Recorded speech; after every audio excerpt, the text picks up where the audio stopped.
여러분 안녕하세요. 마재광입니다. 오늘의 정치 논평 시작하겠습니다. 첫 번째, 정부 윤 대통령 발언 편향적 러 외교 대변인의 수준 이하 무례 궤변. 북한의 핵 선제 사용 법제화를 지적한 윤석열 대통령의 발언이 편향적이다라고 말한 러시아 외교부 대변인을 향해서 우리 정부가 일국의 외교부 대변인 발언으로는 수준 이하로 무례하고 무지하며 편향되어 있다며 강하게 비판을 했습니다. 외교부 대변인실은 기자단에 배포한 문자 메시지를 통해서 윤석열 대통령의 발언을 깎아내린 마리아 자하로바 러시아 외무부 대변인의 현지 시각 1일 논평에 대해서 이같이 지적을 하고, 이러한 발언은 북한의 위협적인 수사와 지속적인 무력 도발이 한반도와 영내 긴장을 고조시키고 있는 명백하고도 객관적인 현실을 도외시한 것이다 라고 반박을 했습니다. 또한 자하로바 대변인의 발언은 국제사회의 규범을 성실하게 준수하는 국가의 기준에 비추어 볼 때 혐오스러운 궤변이다 라고 이야기를 했습니다. 러시아의 지도자가 명백한 국제법 위반 행위인 우크라이나 침공을 특별 군사작전이라고 지칭하는 것이야말로 국제사회를 호도하려는 억지에 불과하다, 이런 이야기까지 했는데요.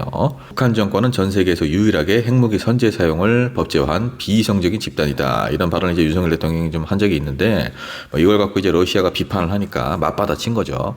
근데 굳이 우리가 맞받아친 거에 대해서는 저는 왈가왈부하고 싶진 않아요. 이거는 우리가 러시아가 비판을 한다고 해서 그거를 강대국이라고 해서 무조건 숙이고 그것도 아니죠. 근데 그걸 떠나서 굳이 이렇게 강대국들 사이에서 우리가 특정 한쪽으로 치우친 외교, 편향적인 외교를 할 필요는 없어요. 우리도 우리 실리를 추구를 해야 됩니다. 너무 러시아, 중국과 척을 져버리면은 그거를 냉정하게 얘기해서 미국, 일본이 책임져 주지는 않아요.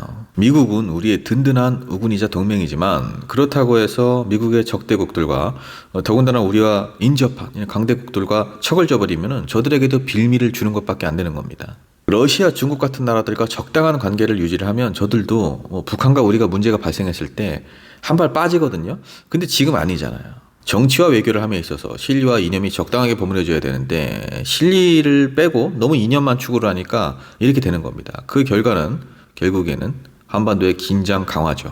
자, 다음 기사입니다. 북한 어제 순항미사일 초대형 전투부 위력 시험 진행.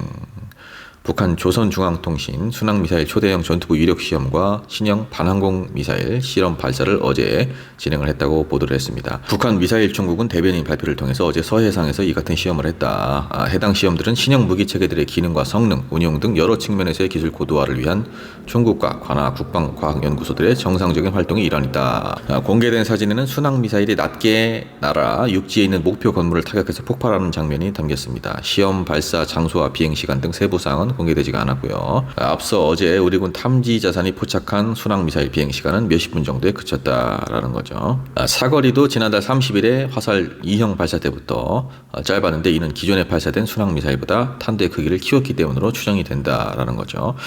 북한이 신형 지대공 미사일 시험 발사 사실을 주장한 것은 미사일 무기체계 다양화 작업이 진행되고 있다는 점을 내세우면서 연초 고조된 한반도 긴장 수위를 유지하기 위한 의도로 풀이가 된다라는 겁니다. 북한이 계속 이러는 이유가 해군 무력 강화다, 기습 발사 능력을 키우는 거다, 한미 방어 체계를 좀 위협하기 위함이다, 여러 가지 이런 추측이 있는데 북한과 강대강으로 대치만 한다고 해서 이 일이 해결되지는 않습니다. 어차피 아무리 얘기를 해봐야 윤석열 대통령은 본인의 부족한 능력을 이념으로 메꾸려는 그런 사람이기 때문에 통하지는 않겠지만, 북한 김정은 정권은 사실 저는 개인적으로 정말 싫죠. 당연히 북한 김정은 정권이 좋아서 대화를 해봐라, 다른 방법을 취해봐라, 저도 그렇고 민주당도 그렇고 이러는 게 아니라 한반도의 긴장이 강화되고 정말 전쟁이 안 날이라는 법이 없기 때문에 무조건 군사력을 강화해서 억제만 하려는 방법, 이게 능사는 아니거든요. 저출생으로 갈수록 군 인력이 줄 텐데 어떡할 겁니까? 여성들까지 다 입대시켜서 군 전력을 강화하고 북한과는 계속 대치하고 강대강으로 싸운다?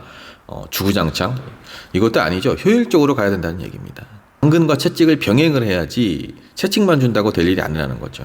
그리고 그 채찍도 저쪽에게는 그리 큰 효과가 없는 채찍이에요. 그렇다면 전략을 좀 바꿀 필요가 있지 않나, 그 얘기를 하는 겁니다. 다음 기사입니다. 민주당 무책임 비판에 이재명 설 전에 결단을 하겠다.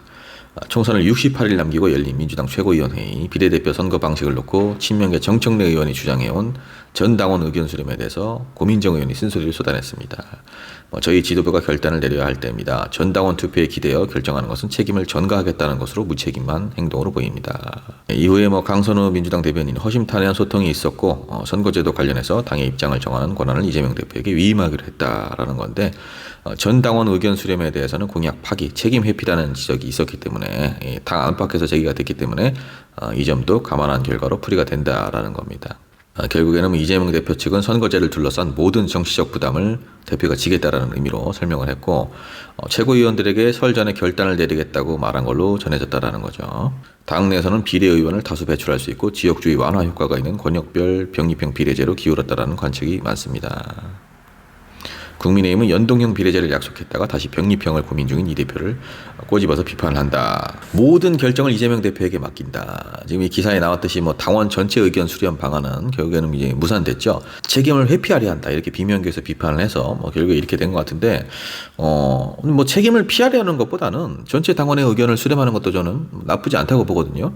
이재명 대표가 물론 약속을 한 거긴 하지만 국민의힘에서 이렇게 노골적으로 병립형으로 회귀를 하겠다라고 나오는데 우리가 불리할 걸 뻔히 하면서 약속을 한 거니까 지켜라. 이재명이 직접 지켜라. 당원들의 의견도 묻지 마라. 이러는 사람들이야말로 오히려 저는 비겁한 사람들이라고 생각을 해요.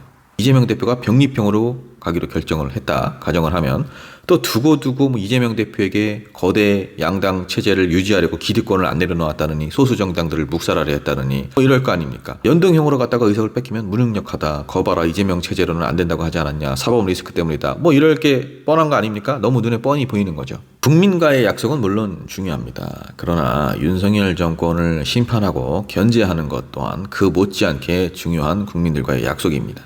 마지막 기사입니다. 한동훈 서울 편입 추진 김포 방문 시민 걷기 대회 참석. 국민의힘 한동훈 비상대책위원장 서울 편입을 추진하는 경기 김포시를 방문해서 민심을 듣고 있습니다. 한 위원장은 오늘 오후 김포에서 열리는 김포 서울 통합 염원 시민대회에 참석을 했고 이 행사는 김포와 서울을 잇는 수도권 광역급행철도 노선안 발표를 환영하고 조기 개통을 촉구하는 행사입니다.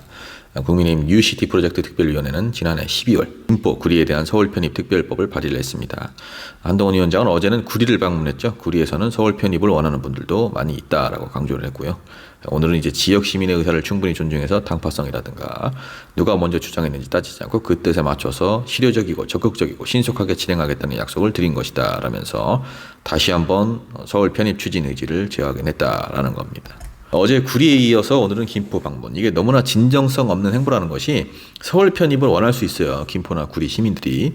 그럼 다른 경기도 도시들도 한번 다 물어보세요. 이렇게 서울만 키워버리면 하나둘 우리도 서울 편입될래. 이렇게 되죠. 지방분권은 민주주의의 기본입니다. 지방분권이 제대로 되려면 국토가 고루 균형 있게 발전을 해야 되고 지방자치단체 간 재정 간의 어떤 격차 이런 것들이 좀 최소화돼야 되고 산업, 문화, 경제, 교육 이런 부분에 있어서도 격차가 최소화돼야 됩니다.